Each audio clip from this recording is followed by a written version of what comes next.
This is Up. I'm David Gura. Washington State's Governor Jay Inslee is running for president to fight climate change. That is his main objective. As Ezra Klein writes in Vox, Governor Inslee sees climate not as one issue among many, but as the overriding emergency of our age.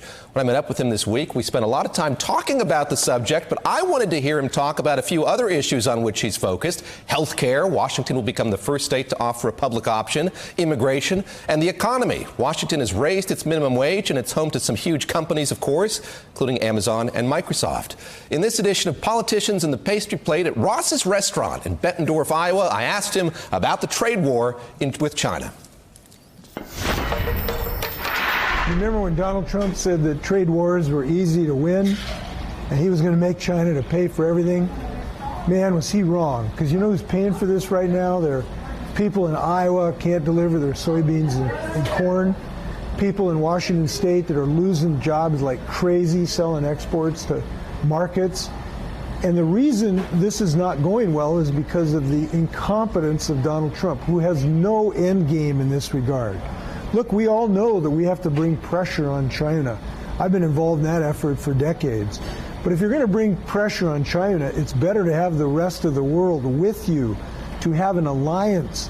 Donald Trump has burned every bridge with every potential ally in this trade effort that we possibly could have. That's one of the reasons we have not been successful, and he has not been successful to date. So I would much prefer to have a person who wants to be strong in a trade effort against China rather than weak. And he is weak in the United States. He has no end game. And that's why even Republican senators are criticizing his mindlessness right now.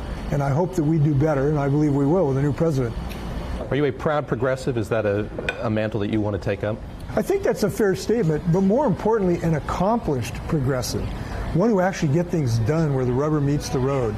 Not just one who talks about it, gives speeches on the floor of the Senate about it, but has actually brought the victory to home. You know, it's interesting, when I listen to the other aspirants for this position, virtually everything they say they want to do, I've actually done.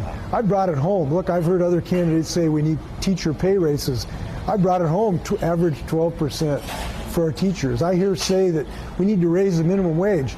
I've raised the minimum wage the highest in the United States. I think of you as being at the vanguard after the travel ban was put in place on people coming to this country from Muslim-majority countries.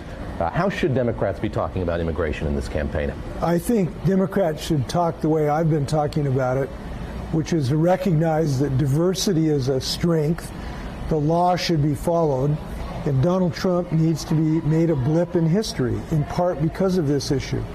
And I have been standing up against his hate-filled rhetoric and his divisiveness from day one.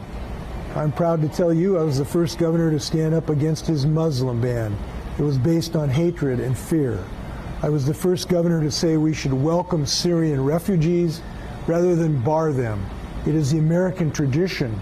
It is one of the things we should be proudest about, to helping those who've left the havoc of other lands that are in crisis. I started this career in a Republican district, an agricultural community in the Yakima Valley, where I saw the hardworking people that were the basis of our agricultural economy.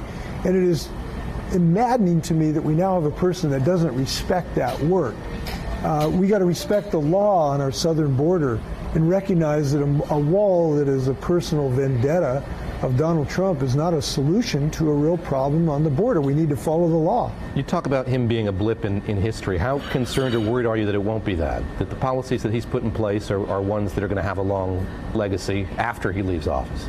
I think that if we have a nominee with a track record of progressive success, like I have had, who understands that I am going to take away, I'm going to cut Donald Trump off right at the ankles, and I'll tell you why. He thinks he's got this big ace card in the hole of a decent economy. But I'm going to take that card away from him because, you know, as the best economy in the United States, it's the state of Washington. I'm going to show to him what a real economy looks like, where people get decent wages. He's so proud of our economy, but you know what? The fact is that half the people in the United States haven't had a raise in 2 decades, except in Washington State, where we've raised our minimum wage, where we have the fastest wage growth in the United States, We are growing clean energy jobs, in part because of my leadership on clean energy. I will show Donald Trump what a good economy actually looks like, and that's the state of Washington. So I think if we lead with leadership around that central message to cut him off at the ankles, we're going to do just fine. Governor, thank you very much. Thank you. Don't forget to vote. Hey there, I'm Chris Hayes from MSNBC. Thanks for watching MSNBC on YouTube. If you want to keep up to date with the videos we're putting out, you can click subscribe just below me or click over on this list to see lots of other great videos.